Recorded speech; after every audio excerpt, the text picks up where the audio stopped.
haqiqatdan ham nevrozligini tasdiqlash uchun beramiz bu savol. Kasal ba'zan xayoliga sig'dirmaydi, yurak urib ketayotganini, nafas siqayotganini, "Hoy, to'xtang" deydi davomli. Tez asabiylashib birovga jahldor gapirib qo'ygan bo'lsa, tez urushayotgan bo'lsa, bo'ldi, men nevrozman deb diagnoz qo'yadi. Bularda endi aytishimiz mumkin, bular yolg'on. Kelinlar shu gapni ichiga yutganligi uchun, o'z fikrini bildira olmaganligi uchun o'z asli shu nevrozga chalinib qoladi.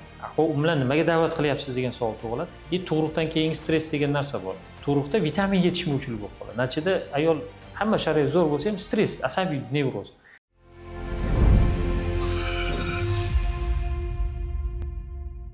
Ba'zi bir bemorlar qabulimizga kelganda shunday savol berib qolishadi, ya'ni asabim joyida emas, tez nervim chiqadi, holat bosh miyada qanaqadir o'zgarish hisobigami yoki xaraktermi deb yoki tez ta'sirchanligimmi deb savol berib qolishadi. Bu holatda ko'pincha bemorlarga bu xarakter deyishimiz uchun agar bemor o'zida shunaqa o'zgarishlarni sezyaptimi, demak bu xarakter emas, bu xarakterdan chiqib ketib o'zida haqiqatan ham nevrologik o'zgarishlarni sezganligi uchun ham doktorga savol berishadi. Bu narsa aslida miyaga ortiqcha zo'riqishlar, yuklamalar berilganligi hisobiga haqiqatdan ham nevroz kasalligiga chalingan hisoblanadi yoki depressiya yoki nevroz holati.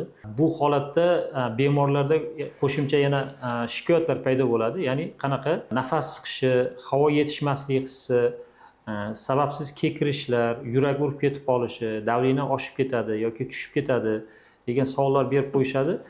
Bu umumiy tekshirib ko'rganimizda hech qanday o'zgarishlar chiqmaydi, lekin shikoyat qoladi. Bu holat o'zi aslida shu miyadagi nevroz kasalligi tufayli miyada neyromediatorlar bor. Bular o'sha disbalansi tufayli vegetativ nerv sistemalarida buzilish yuzaga keladi. Natijada bu shikoyatlar paydo bo'ladi. Keyin bu kasallik bo'yicha bemorlar kardiolog, boshqa terapevt va boshqa joylardan qidirishga harakat qiladi va oxiri kelib chiqib shu nevroz holatiga borib taqaladi. Ko'p uchraydigan savollardan yana biri panik ataka degan tushunchani bilib olishgan yoki ko'p kishining miyasiga singan. Bu narsa aslida insonda o'sha nevroz holatining og'ir yoki o'rta darajalarida qo'rquv, xavotir, vahima tushunchalarni birdaniga kelib qolish natijasida o'sha panik ataka deyiladi. Birdaniga shunaqa xuruj beradi. Aynan bu holat, bu xuruj shunchaki hech kim bo'lmaydigan joyda bo'lmaydi. Bu shu metroda, jamoat joylarida, odamlar ko'p joylarda sodir bo'lib qoladi. Sababi inson o'zim bir joyda bo'lsam, shu yerda qolib ketmayin yoki o'sha yerda hech kim inson xabarsiz joylarda qolib ketmayin deb, aynan jamoat joylarida shunaqa sodir bo'lib qoladi. Yoki shu ortiqcha shovqinlar, asabiylashishlar natijasida yoki bozorga borganda juda ko'p shovqin bo'ladi, natijasida o'sha qo'rquv, xavotir, vahimalar birdaniga to'satdan kelib qolib, panik ataka xurujlarini berib qolishi mumkin. Nevrozi bor insonlar 10 soat yoki 12 soat uxlasa ham yoki 24 soat uxlasa ham doim charchoq bilan turaman deb aytib qolishadi. Bu narsani sababi inson nevroz holati bo'lganda miyada ba'zi bir jarayonlar aktivlashgan, ba'zi bir jarayonlar sustlashgan bo'ladi. Ya'ni noto'g'ri disbalans holatda turadi. Bu holatda misol uchun vaqtida uxladi, ertalab vaqtida turgan bo'lsa ham, lekin miya ertalab ishlab chiqqan bo'ladi. Xuddi soat strelkasiga o'xshab chiqqillab ishlab chiqadi.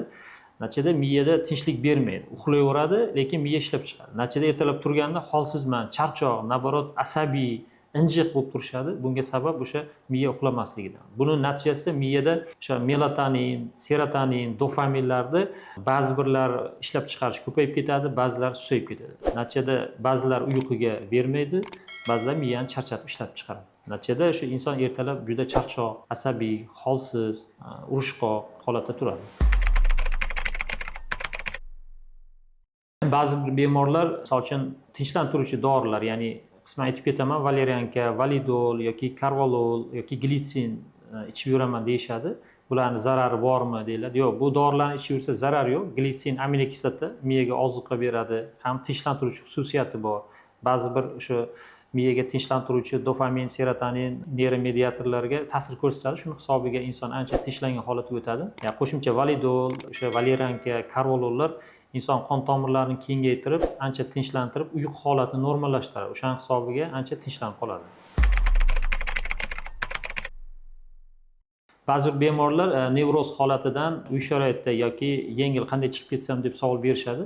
Unda biz buni tavsiya berishdan oldin nevrozni darajalarini aniqlab olamiz. Ya'ni o'rta, og'ir va yengil darajalariga qarab, agar yengil daraja bo'lsa, uy sharoitida qilish mumkin. Qanaqa?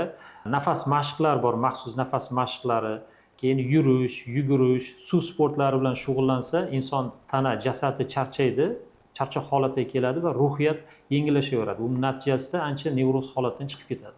Og'ir, o'ta og'ir darajalarda endi nevropatolog shifokorga murojaat qilish kerak. Buni birga psixoterapevt, dori-darmonlar, suhbatlar, ba'zi bir tushuntirishlar orqali nevroz holatdan chiqib ketishga yordam beriladi. Bizning klinikamizda ko'plab bemorlarga, nevroz kasalligiga chalingan bemorlarga yordam berib kelmoqdamiz. Agar sizda va yaqinlaringizda shunday holat kuzatilayotgan bo'lsa, bizning klinikamizga murojaat qilsangiz, qo'limizdan kelgancha yordam berishga tayyormiz.